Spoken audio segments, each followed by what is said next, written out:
Good evening, students. So, we are here for another session on aims of educational sociology.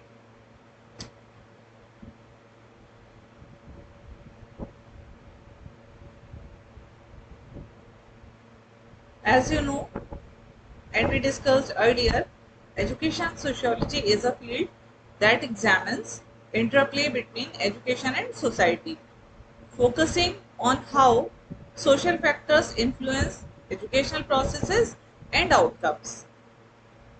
So, in this direction, first of all, we will talk about social influences on education. How education is influenced by social factors and social influences on education. Cultural context.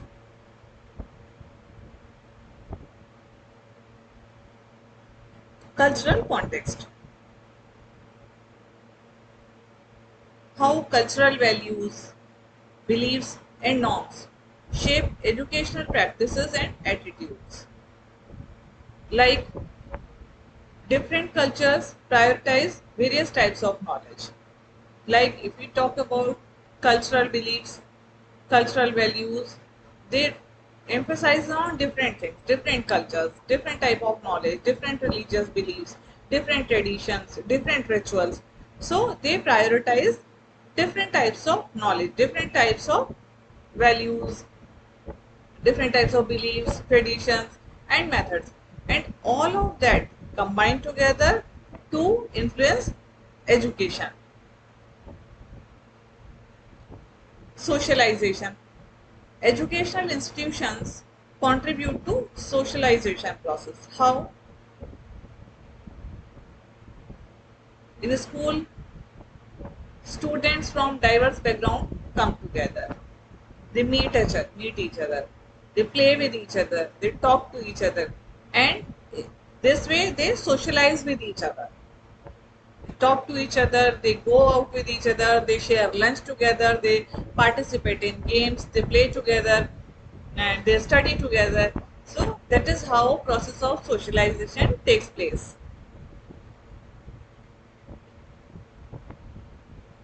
Examining educational inequality.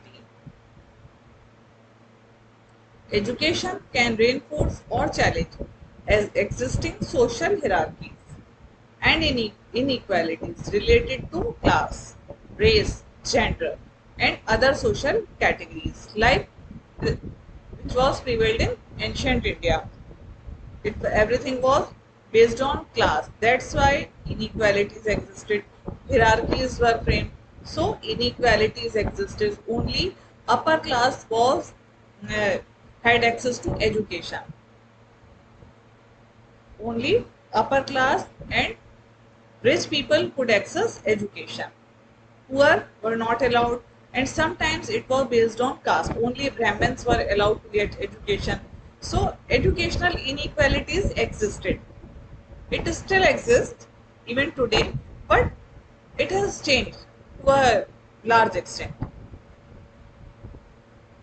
Access and opportunity explores disparities in access to quality education based on socio-economic status, geographic location, and other factors. So these disparities impact students' life. So, aim of educational sociology should be, it should address educational inequalities and issues related to it.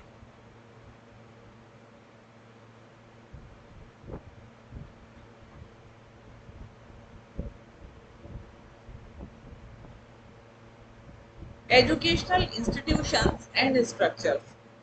Organizational structure of schools, including different types of school. Different types mean public, private, etc.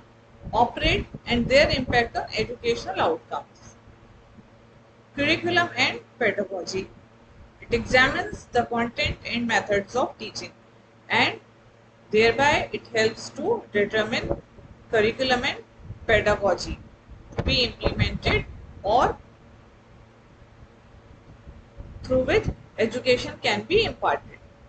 These are influenced by societal values, political agendas. Definitely it is influenced by societal values and political, like whatever exists in society around us in today's time, it will definitely influence educational processes and education, be it in positive way or in negative, but it will definitely exert influence on societal values, on education, political agendas and educational policies. Like we are focusing on Hindi today or mother tongue. Earlier it was English also, but today we are focusing on education in regional languages as well. Regional languages are being emphasized. Exploring the role of education in social change. Education contributes to or hinders social mobility. Movement, social mobility means movement. So it contributes, sometimes it contributes to or sometimes it hinders social mobility and the ability of individuals to improve their socio-economic status, because education is something that empowers you. It empowers you to change the society, to change the way you live, to change things around you. So it is something that can empower you, that can help you achieve greater heights in life, to be successful in life. So if you are educated, it is up to you how you reach great heights and how you achieve success. So it contributes to social mobility. Maybe one student comes from a poor family, but with his or her hard work, he achieves success or he scores good marks, he gets good grade. Then he or she is moving upward, means social mobility. It is vertical mobility. Hinders, if you are not educated, definitely it will hinder social progress and individuals progress as well, not only social progress, individuals progress as well. So education is must. So aim of educational sociology is to enhance such social processes. Educational reforms can address social issues such as delinquency, child marriage, equality, social justice. Next, investigating teacher and student dynamics. Aim of educational sociology should be to investigate teacher and student dynamics. Teachers' beliefs and expectations influence their interactions with the students and the overall learning environment. During your childhood days, you might have noticed you were influenced by your teachers. You believed whatever they told you, because children are influenced by their teachers. What they say, they believe them without questioning. One thing is that they are not mature enough to understand or question, and they accept things as they are told. They accept as it is. But after that stage, you start questioning. You start asking why, how. So but somehow or in some or the other way, you are influenced by your teachers and their beliefs. You may come across your students who will tell you that I like this quality or I like this in that, ma'am, and sir, in my sir. So you will know how they were influenced by your beliefs, your ideas and your thoughts, and how it changed their lives as well.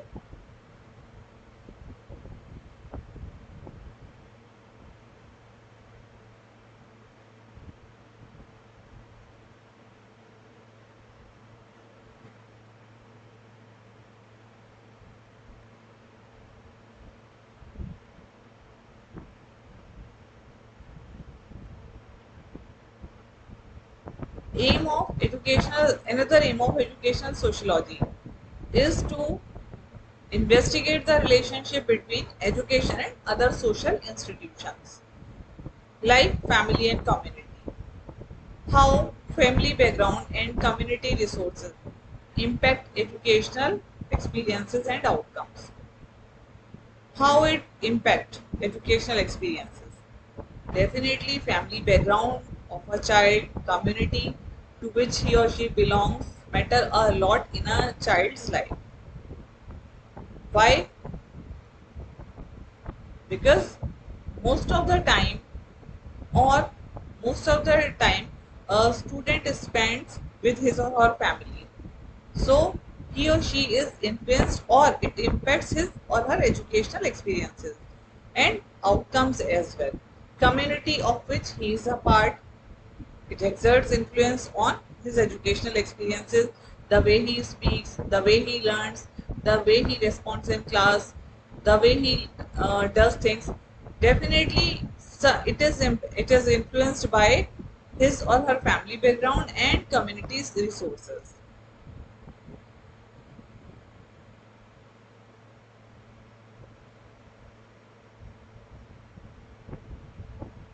It also aims to promote educational equity and inclusion.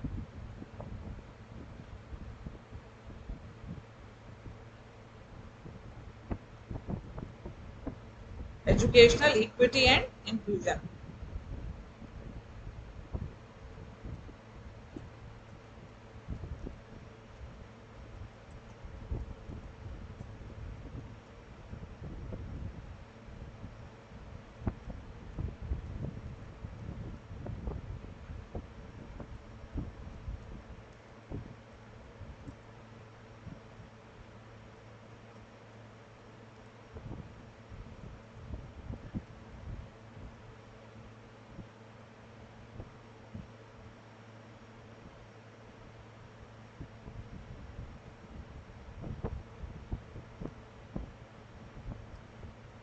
It aims to promote educational equity and inclusion.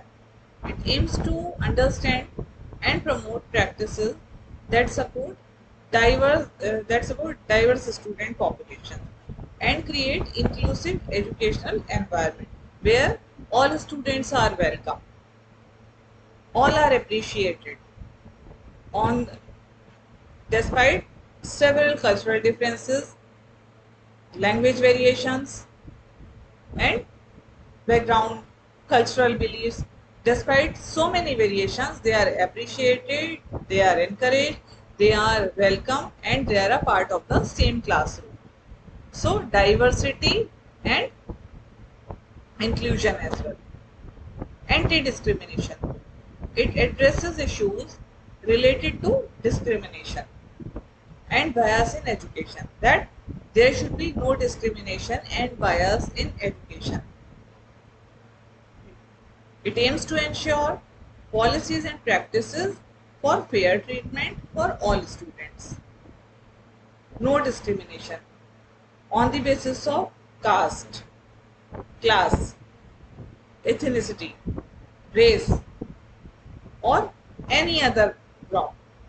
There should be no difference, no discrimination and bias, no gender bias or bias in any other form.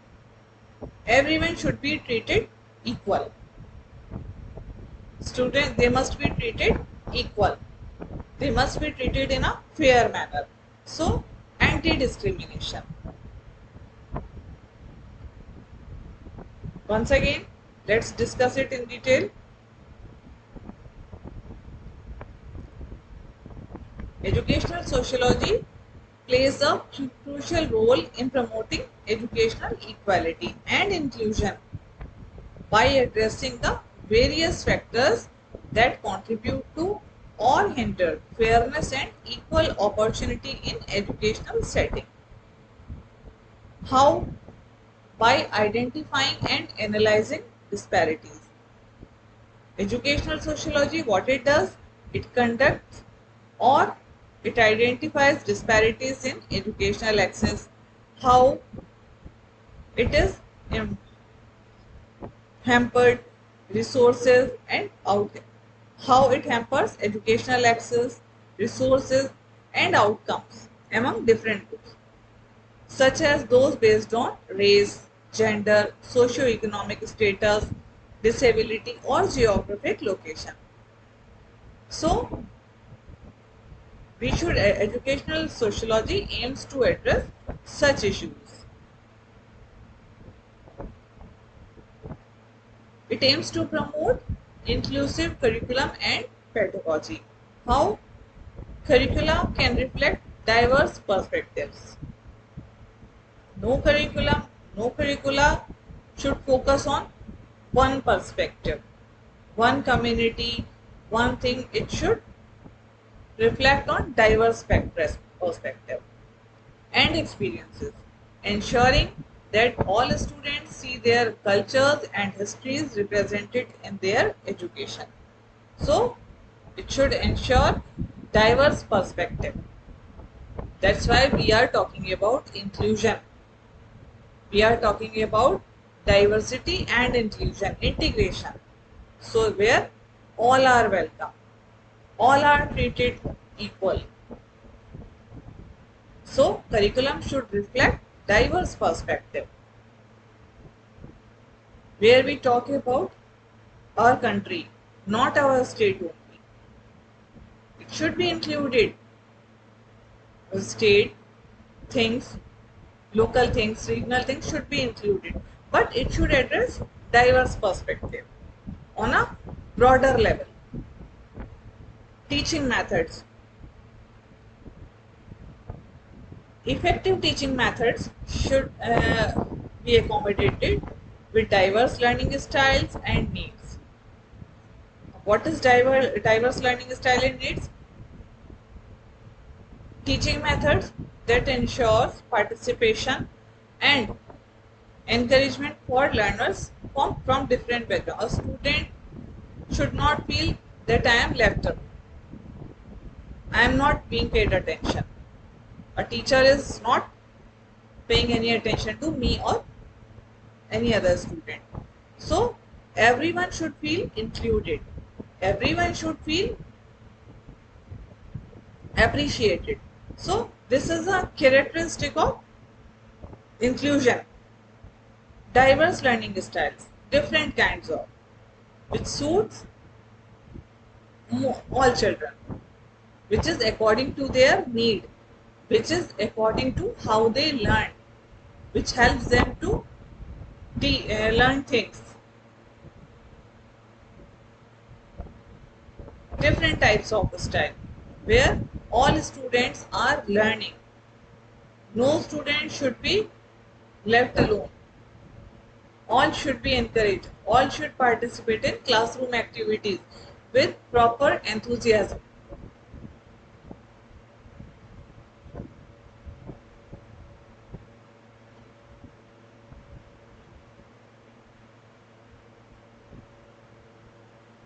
It aims to address, it aims to encourage family and community engagement. Parental involvement. Let's talk about parental involvement. Family involvement in education. Parental engagement, family involvement or parental engagement can play a significant role in student success. How? Family involvement or parental engagement can play a significant role in student success. Definitely, it plays a very important role in student success. How is it possible? You have completed your schooling. Students complete or we all did our schooling. We know how our education was influenced with our parents' involvement. Whenever our parents were involved, I hope we performed in a wonderful manner. And sometimes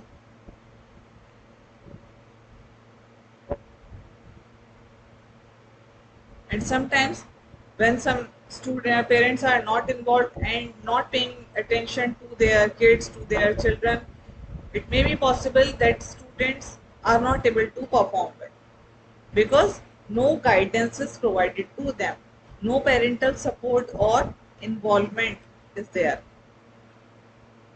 So in at least in 50-60% cases, parental involvement plays a very significant role in student success. So it should be encouraged. Educational sociology aims to encourage family and community engagement. Should be a part of such community where education is encouraged. Community partnership, school and community. It should organize to provide additional resources and support for students, including after school programs, mentoring, and family support services.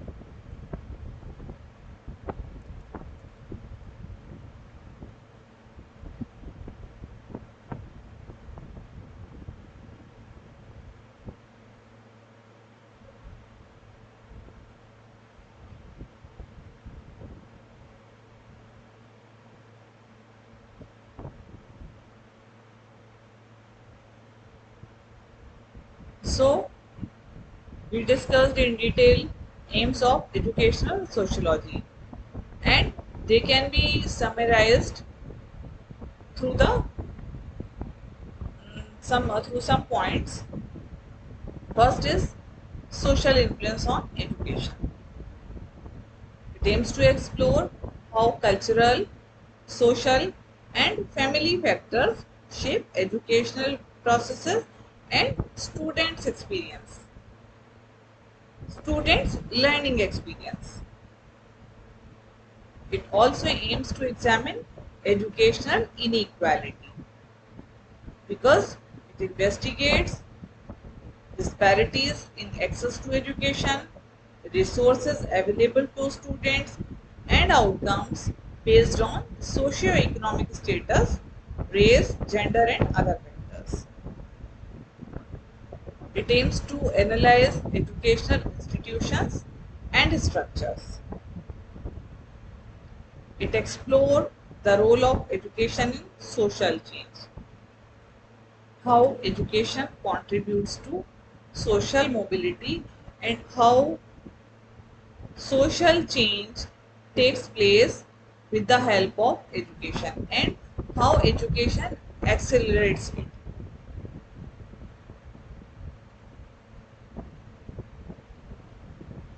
It investigates teacher and student dynamics, interaction between teachers and students, and their impact on educational outcomes. As we discussed, teacher and student dynamics is very important, and it changes with the time. Like it has changed, and in modern society, sometimes we feel students are not that obedient and they don't respect, but it is not so. Even today, students are good and they respect their teachers as well. But some things have changed, and which is going to social change, like use of mobile phones in our classroom, which was not allowed earlier. Today, it's not considered wrong, but in earlier times when students were paying attention to some other thing or they were not listening to their teachers, it was considered wrong. In today's time, mobile is a necessity. That's why in some cases mobiles are allowed, because most of the things are done through mobiles. So student teacher dynamics has also changed, and they have become like their teacher's role is like a facilitator. So, and they are more friendly in today's time. No autocracy. There is democracy. Students are heard. Their voices are heard in the classroom. They are allowed to ask questions and they are free to express their opinion as well. So many things have changed and it is because our society is changing. So we cannot label them as right or wrong only because of social changes, societal changes, values. These things have become a part of student-teacher dynamics.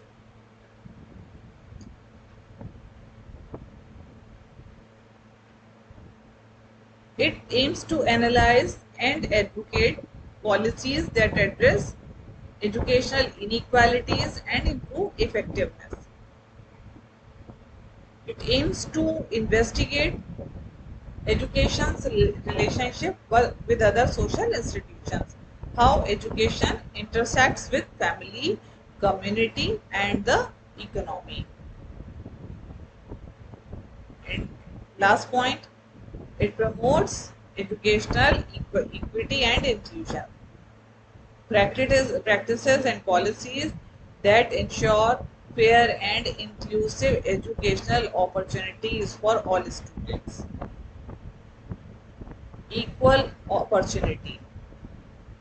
Educational access for all students, irrespective of their class, background, language, region, religion, race, ethnicity. All students must be provided equal access, equal chance, equal opportunity to get education.